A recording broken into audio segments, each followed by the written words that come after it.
seperti apa? Ya, paralelnya kalau udah PKPR bisa dilakukan perizinan UKL-UPL-nya, andalalinnya, tanah makamnya, set plan-nya, dan lain sebagainya.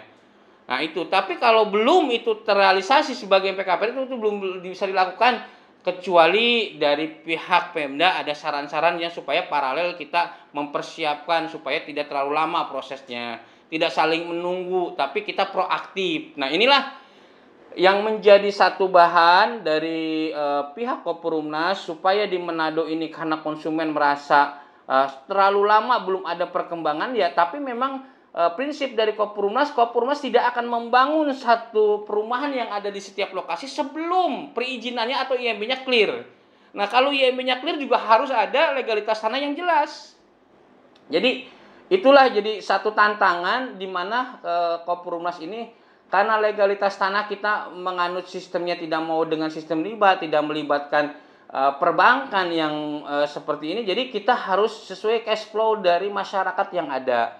Tapi jelas masyarakat sih sebenarnya membutuhkan kecepatan supaya mereka tidak ragu lagi menanamkan kepercayaan kepada Kopurumnas. Tapi ini menjadi dilematis seperti telur dan ayam. Tapi kita tidak menjadi satu hambatan telur dulu ayam dulu, tapi jelas kita paralel mengikuti kebijakan perizinan perumahan yang ada, dan legalitas juga kita akan komunikasikan dengan pemilik lahan. Selama pemilik lahan itu menjadi ridho kepada kita mau diamanahkan dan dia juga mempercayakan, ya kita akan berusaha akan meyakinkan kepada masyarakat bahwa apa yang kita jual ini memang ada kerelaan dari pemilik lahan, silakan dikelola oleh Kopurumnas karena ada PPJB tadi.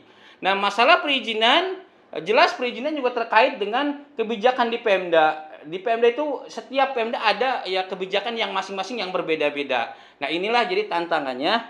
Saya yakinkan bahwa saya sebagai bagian dari Kopurumnas yang mengelola dari perizinan dan legalitas bahwa kita terus berusaha walaupun banyak hambatan. Di setiap lokasi itu ada kebijakan pemerintah, apalagi kemarin krisis dari COVID dan lain sebagainya, pengurusan juga kadang di pemerintah, di dinas-dinas juga tertutup dan lain sebagainya, banyak persyaratan.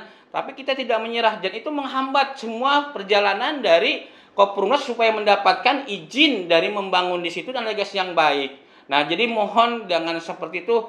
Kami meminta kesadaran dari masyarakat bahwa kita tidak pernah diam pada dasarnya, tapi itulah waktu-waktu yang harus terbuang, yang akhirnya masyarakat memandang bahwa Kopurumnas tidak melakukan apa-apa, seolah-olah Kopurumnas hanya ingin menipu, tapi tidak menipu. Semua clear langkah-langkah yang kita lakukan.